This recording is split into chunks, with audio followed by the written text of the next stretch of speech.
झाड़ियों से घिरा हुआ डाक बंगला काफी दिन में जितना सुंदर दिखता था, उतना ही इस रात के कोहरे में भयंकर नजर आ रहा था। डाक बंगला या यूं कह लीजिए सरकारी गेस्ट हाउस, जहां सरकारी कर्मचारी, नौकरशाह और मंत्री लोग रुक सकते हैं। उस रात मनमोहन अपनी बीवी अनु, बेटे रवि और बेटी जीविका के साथ वहां रुकने आया होता है। वो एक आम आदमी होता है, इसलिए भुगतान भरकर वो वहां ठहरता है। अब कोई गेस्ट हाउस नजर ही नहीं आ रहा है मुझे, इसीलिए यहाँ आना पड़ा। माफ करना रवि बेटा। क्या पापा, अब भी ये डाक बंगला कितना खौफनाक नजर आ रहा है। इसमें हम अगले 2 दिन कैसे बिताएंगे? रवि बेटा, कॉलेज का लास्ट ईयर चल रहा है तुम्हारा, इतने बड़े हो गए हो फिर भी इतना डरते हो। अब हम भी क्या करें, अगले 2 दिनों तक इस गांव से बाहर मौसम खराब होने की आशंका है और साथ ही भूकंप आने की भी। अरे मेरे डरपोक भाई, तुम कब सुधरोगे? अरे उल्टा इस डाक बंगले की खूबसूरती को देखो ना, यहाँ की शांति में कितना सुकून है। उफ। चुप रहो जीविका। वो चारों अपने अपने कमरों में आराम करने चले जाते हैं। रवि और जीविका एक कमरे में सोते हैं और मनमोहन और अनु एक कमरे में। जब जीविका आराम कर रही होती है, तभी अचानक से रवि को बाहर से किसी के हंसने की आवाज आती है।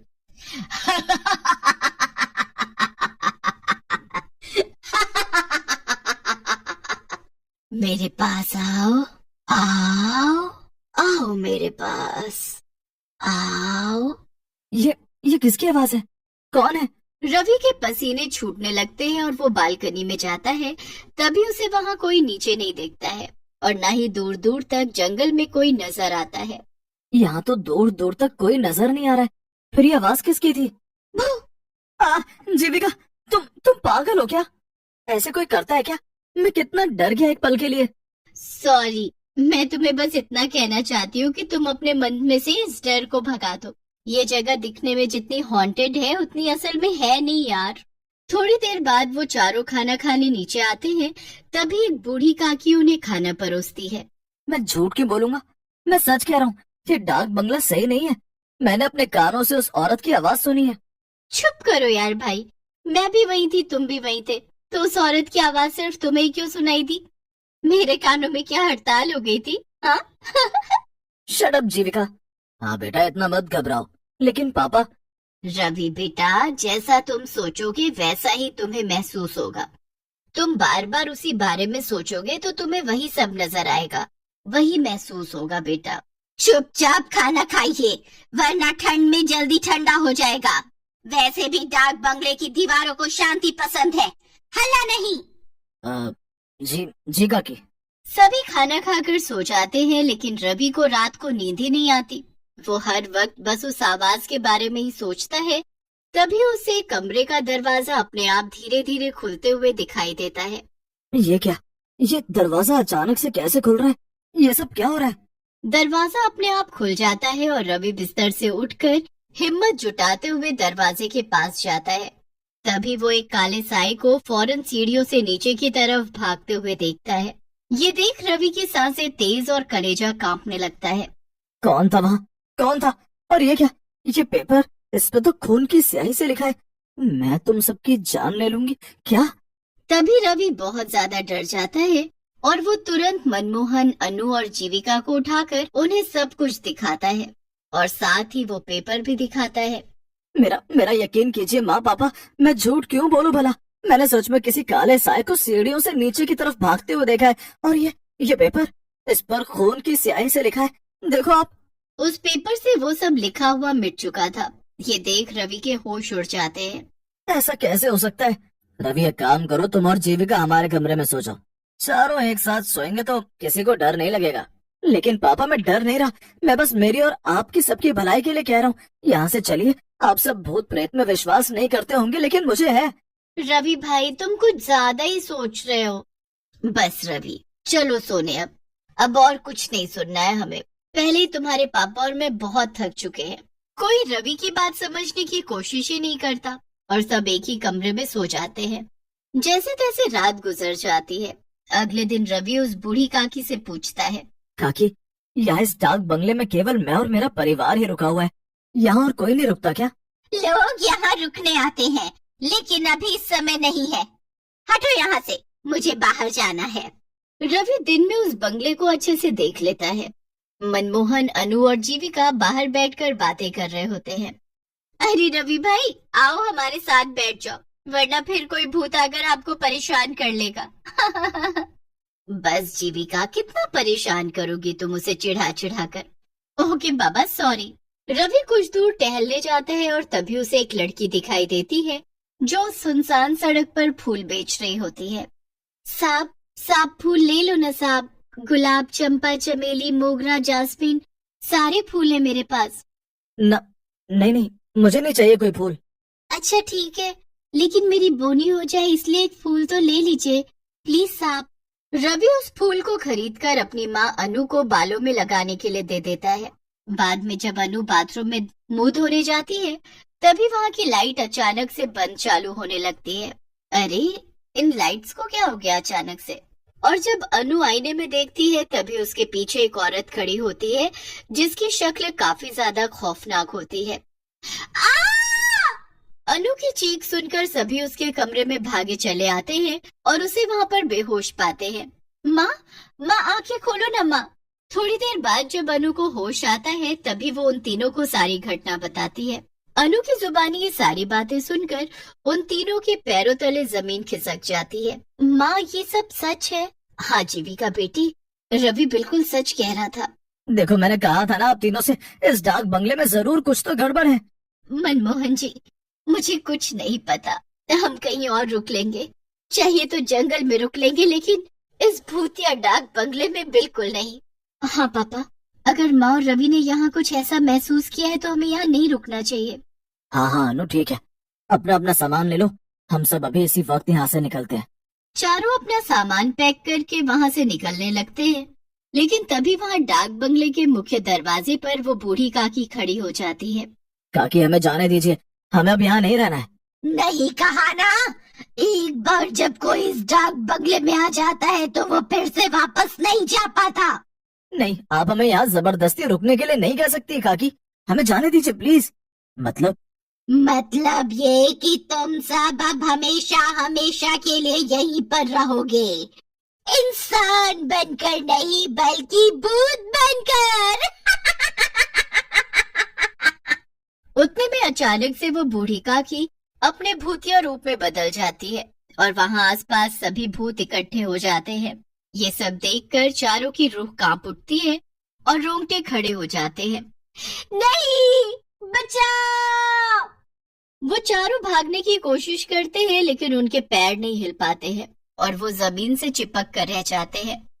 नहीं, हमने यहाँ रुककर बहुत बड़ी गलती कर दी, हमें यहाँ रुकना ही नहीं चाहिए था। बचाओ! ये हमारे पैरों को क्या हो गया? ये हिल क्यों नहीं रहे? हमें बख्श दो, हमें जाने दो यहाँ से, जाने दो, हमें जाने दो। नहीं, कहा था ना मैंने। अब तुम सबका अंत है, तुम सब भी हम भूतों की बिरादरी में शामिल हो जाओगे आज। ये तो वही फूल वाली लड़की है। यही तो इस डाक बंगले का नियम है, एक बार जो यहाँ पर आया वो वापस जिंदा नहीं लौट पाता, उससे तो मरना ही पड़ता है। ये सब मैंने शुरू किया था, क्योंकि कई सालों पहले इसी डाक बंगले में काम करते करते एक गेस्ट ने मेरी जान ली थी, क्योंकि मैंने उसे सोने की तस्करी करते हुए पकड़ लिया था और मैं उसका जुर्म पुलिस को बताऊं, इस डर के कारण उसने मुझे मार दिया, क्योंकि सभी इंसान ऐसे ही होते हैं, मतलबी और बुरे। सारे भूत अब उन चारों के पास आने लगते हैं और चारों काफी ज्यादा घबरा जाते हैं, लेकिन तभी हम यहाँ से भाग तो नहीं सकते, लेकिन अपने मुंह से भगवान को याद तो कर सकते हैं। माँ, पापा, जीविका, हनुमान जी ही अब हमें बचा सकते हैं। वो चारों एक साथ हनुमान चालीसा बोलना शुरू कर देते हैं। जय हनुमान ज्ञान गुण सागर, जय कपीस तिहु लोक उजागर, रामदूत अतुलित बलधामा, अंजनी पुत्र पवन सुत नामा। बंद करो, बंद करो। हनुमान चालीसा सुनकर सभी भूतों के कानों से खून निकलने लगता है और सभी एक के बाद एक खत्म होने लगते हैं, जिसके बाद चारों उनकी कैद से आजाद हो जाते हैं और वहां से निकल जाते हैं। उस दिन के बाद डाक बंगला भूतों और काली शक्तियों के कहर से मुक्त हो गया। ये एक टिपिकल फ्राइडे नाइट की बात है, जब मैं अपने कॉलेज की क्लासेस के बाद डोर डैश कर रहा था। मेरे साथ कुछ अजीब हुआ। मैं ये वीकेंड्स में करता था ताकि मेरी लिविंग एक्सपेंसेस कवर हो सकें, लेकिन उस रात को कुछ अलग था। ऑर्डर कम आए, कुछ ऐसे ऑर्डर्स जो कम पेमेंट दे रहे थे, basically waste of time orders. फिर 1 घंटे बाद एक ऑन ऑर्डर आया जो थोड़ा सही था, लेकिन वो 8 मील दूर था, जिसका पेमेंट अच्छा था, लेकिन लोकेशन कुछ सही नहीं लग रहा था। पर ये उन ऑर्डर्स से बेहतर था जो कम पैसे दे रहे थे। तो मैं बिना ज़्यादा विचार किए ऑर्डर एक्सेप्ट करके रेस्टोरेंट गया, फिर बैग लेकर गाड़ी में बैठा और ड्राइविंग करने लगा। जीपीएस ने बताया कि सफ़र 30 मिनट चलेगा, जो मेरे लिए अब तक के ऑर्डर में से बहुत लंबा समय था। कैंपस के जस्ट बाद बहुत से घर थे, लेकिन जब मैं 20 मिनट बाद वाले मार्ग पर पहुंचा, तब मेरे सामने सिर्फ खुले मैदान और खेत दिखाई दिए। उस जगह कोई घर नहीं था, सिर्फ खुले खेत और लहराती हुई फसल दिखाई दे रही थी। मैं थोड़ा नर्वस फील कर रहा था, लेकिन मैं सोचा कि सब ठीक होगा। उन खाली खेतों के बीच मुझे एक घर दिखा जो कि लोकेशन से मैच कर रहा था। मैं समझ गया कि यही घर है जहां मुझे डिलीवरी देनी है। अब मैं उस खाली और सुनसान रास्ते से होते हुए उस घर की ओर, अपने ऑर्डर की ओर बढ़ रहा था। उस जगह की अजीब सी शांति काफी कुछ कह देने लायक थी। मैदान के बीच से गुजरते हुए मुझे बहुत अजीब लग रहा था। भले ही मैं डरपोक नहीं, लेकिन बिना किसी कारण के घबराहट होना एक अलग एहसास था। जैसे ही मैं सड़क से आगे निकला, तो एकमात्र आवाज कीचड़ पर मेरी कार की धीमी गड़गड़ाहट की थी। मैंने कार पार्क किया और बैग तैयार किया, फिर कार को वहीं छोड़ दिया और बाहर निकला। वह घर शांत था और वहाँ काफी अंधेरा भी था। बाहर की जगह को रोशन करने के लिए केवल बरामदे की रोशनी जल रही थी। मैं गंदगी भरी घास के बीच से होकर बरामदे तक गया और दरवाजे पर दस्तक देते हुए इंतजार कर रहा था। मैंने पीछे मुड़कर अपनी कार की ओर देखा, जो मैदान में अंधेरे में गायब सी लग रही थी। इसके पीछे एक क्षण का समय बीत गया। फिर मैंने फिर से दस्तक दी, लेकिन कोई प्रतिक्रिया नहीं हुई। यहाँ तक कि अंदर से किसी की आवाज भी नहीं आई। मुझे स्थिति की विचित्रता का एहसास होने में देर नहीं लगी। खिड़कियों में कोई रोशनी नहीं थी और यह भी दिख रहा था कि खिड़कियां कितनी सड़ चुकी हैं। घर को करीब से देखने पर मुझे केवल यही लगा कि ऑर्डर पूरा नहीं किया जा सकता। एक संकोच वाली बात वह यह कि मेरे पास इस पते के लिए एक ऑर्डर था और पोर्श लाइट जल रही थी। मैंने लाइट की ओर देखा और सोचा कि यह एकमात्र लाइट क्यों होगी, लेकिन कुछ अजीब संयोग से मुझे पता चला कि उस लाइट के शीर्ष भाग में एक सस्ती सौर बैटरी है। यह सिर्फ एक खुद चलने वाली लाइट थी जो दिन के दौरान ही चार्ज होती है और शाम को चालू हो जाती है, जिसका अर्थ है कि इसे चालू करने के लिए किसी को भी यहाँ मौजूद नहीं होना पड़ेगा। अब मैं यह सब एक साथ जोड़ ही रहा था कि मैंने अपने पीछे एक गड़गड़ाहट की आवाज़ सुनी। मैं मुड़ा तो मैंने देखा कि एक कार गंदगी भरे रास्ते से गुजर रही थी और मेरी कार के ठीक पीछे आ रही थी। मैं वहीं खड़ा रहा और उनकी हेडलाइट्स को देखता रहा जब तक कि एक आदमी बाहर नहीं निकला। मैंने पोर्च से चिल्लाकर पूछा कि क्या यह उसका ऑर्डर था, लेकिन उसने कोई जवाब नहीं दिया। वह बस अपनी कार के पास ही खड़ा रहा और न ही हिला न ही बोला। मुझे अपने एड्रेनालाइन स्पाइक का एहसास हुआ जब मुझे एहसास हुआ कि यह स्थिति कितनी भयानक थी। रात की खामोशी ने मुझे केवल यह याद दिलाया कि यहाँ कोई नहीं था जो मेरी मदद करे। मैं एक खाली घर और एक अजनबी के साथ एक मैदान के बीच में फंस गया था। एक पल के झटके में मैंने बैग गिरा दिया और घर के पीछे भागते हुए बरामदे से तेजी से भागा और सीधे घास के मैदान में चला गया। मैंने पीछे मुड़कर देखा तो वह आदमी मेरे पीछे पागलों की तरह दौड़ता रहा और जैसे जैसे मैं बाहर निकलता गया, घास उतनी ही मोटी और लंबी होती गई और मेरी सांसें फूलने लगी। कुछ देर बाद मुझे एहसास हुआ कि अब उस आदमी के पास मेरा पीछा करने का कोई मौका नहीं है।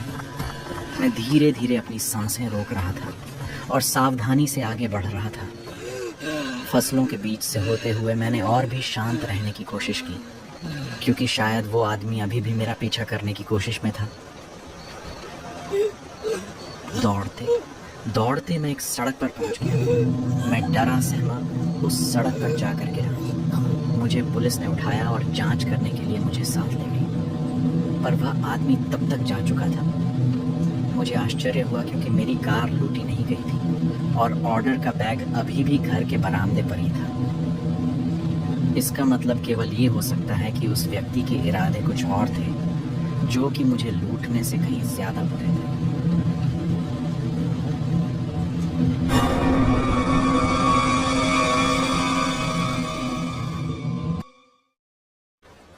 ये तब हुआ जब मैं 18 साल का था और अपने घर से कॉलेज तक का सफ़र कर रहा था। मैंने अपना सारा सामान अपनी एसयूवी की ट्रंक और पिछली सीट में रख दिया था। ये न केवल मेरी पहली लंबी सड़क यात्रा थी, बल्कि मैं पहली बार इतने लंबे समय के लिए अपने परिवार से दूर रहने जा रहा था। मैं जिस कॉलेज में जा रहा था वह 600 मील की दूरी पर था, जिसे मैंने 2 दिनों की ड्राइविंग में विभाजित किया था। मैंने मानचित्र के वजह से ये अनुमान लगाया था कि मैं रात 11 बजे तक होटल पहुंच जाऊंगा। 7 बजे तक सूरज पूरी तरह से ढल चुका था और अधिकांश गाड़ियां भी जा चुकी थी। कभी कभार कोई कार वहां से गुजरती थी तो मैं उन्हें देखता, उनकी हेडलाइट्स धीरे धीरे मेरे सामने से गायब हो जाती थी। ये सब चीज़ें देखते देखते मैं और थक गया था।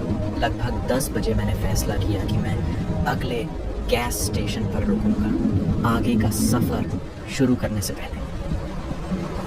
10 मिनट बाद मैं एक गैस स्टेशन में प्रवेश किया, जो इतनी दूर था कि वहाँ कोई शहर या कुछ भी नहीं था। वहाँ बस कुछ पंप और एक छोटा स्टोर था। मैंने सड़क पर कोई अन्य कार नहीं या आसपास के किसी भी घर या इमारत से दूर तक कोई रोशनी नहीं देखी। मैं सीधे एक पंप तक गया और अपने टैंक को भरने के लिए बाहर निकला।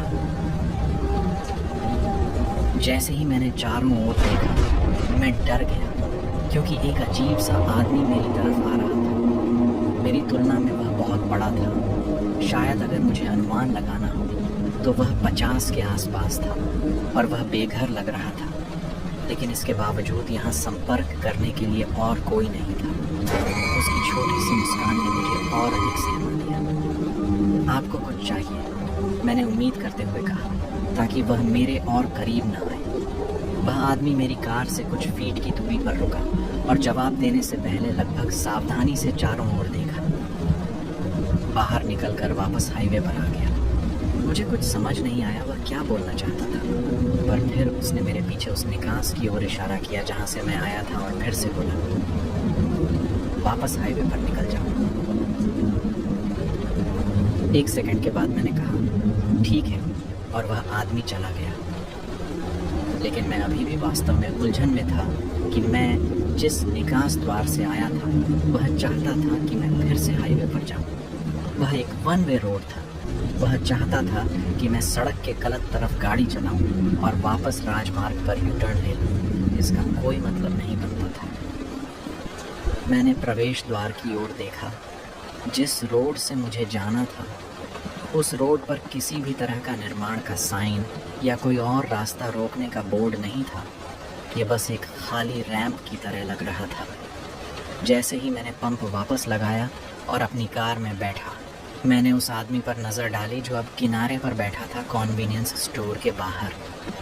मैंने जितना अधिक सोचा, वह आदमी उससे ज़्यादा अधिक ही पागल लग रहा था। बस यहाँ बैठकर बकवास कर रहा था। मैंने सोचा कि शायद ये किसी प्रकार का जाल या कुछ और था, इसलिए मैं बिना कुछ सोचे वहाँ से हाईवे के प्रवेश द्वार पर गया। हालांकि मुझे एहसास हुआ कि सभी स्ट्रीट लाइटें बंद थीं। मैंने यह सोचकर गति धीमी कर दी कि शायद यह एक निर्माण साइट या कुछ और है। मैंने अपनी आंखें सड़क पर रखी ताकि कोई दुर्घटना न हो। इससे पहले कि एक पिकअप ट्रक कहीं से आया और मेरी कार के ठीक सामने रुका, हर दरवाजा खुल गया और 4 लोग ट्रक से बाहर निकले। उनके पास सभी प्रकार के हथियार, धातु, छुरी, चाकू थे और वे तेजी से मेरी कार की ओर दौड़ना शुरू कर दिया और यहाँ तक कि अपने चेहरे को ढकने के लिए भी कुछ नहीं पहना था। वे मुझे भावनाहीन नजर से देख रहे थे। मैंने तुरंत अपनी कार को पीछे करना शुरू कर दिया क्योंकि वे मुझसे बस कुछ ही फीट की दूरी पर थे। मैंने अचानक सड़क के किनारे से दर्जनों लोगों को बाहर आते हुए देखा। कुछ लोगों ने तो मेरी कार का पीछा करने की भी कोशिश की। मैंने जल्दी से अपनी गाड़ी को मोड़ा और वहां से जान छुड़ा कर चला गया। जब मुझे लगा कि मैं सुरक्षित हूं, तो मैंने 911 पर कॉल किया, लेकिन किसी कारण से मुझे कभी वापस कॉल नहीं आया, ना ही इस पर कोई अपडेट मिला। लगभग ऐसा लगा जैसे उन्होंने इसकी जांच भी नहीं की। मैं आज तक इस सोच में हूँ कि गैस स्टेशन पर मुझे उस बूढ़े ने शायद इसी वजह से यू टर्न लेने बोला था और मुझे उन सभी से बचाने की कोशिश कर रहा था। मैं खुद को भाग्यशाली समझता हूँ क्योंकि मुझे नहीं पता कि वह क्या था या वे सभी क्या करने की योजना बना रहे थे।